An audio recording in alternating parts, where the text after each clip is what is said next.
Your thoughts build your reality. This isn't just a hopeful phrase, it's a fundamental principle of how our minds operate. The internal narrative you repeat to yourself, day in and day out, becomes the blueprint for your life. It dictates your perceptions, shapes your emotions, and ultimately guides your actions.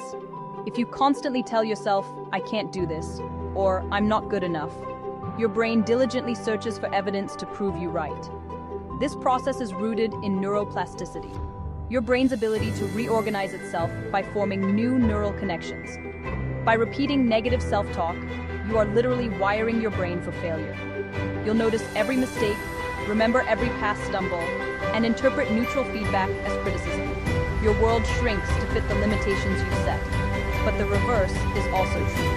If you tell yourself, "I can handle this," or "I am learning and growing," your brain finds proof for that reality too.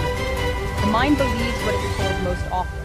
This is why affirmations work, not through magic, but through deliberate, consistent repetition. Start a simple routine.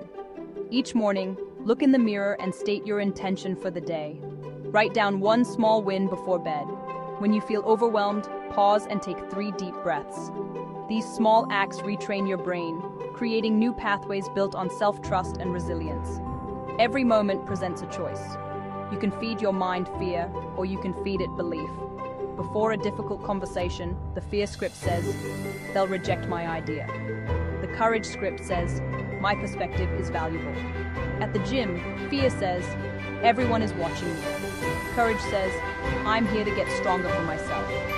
When you consciously choose the script of courage, you don't just change your thoughts, you change your actions.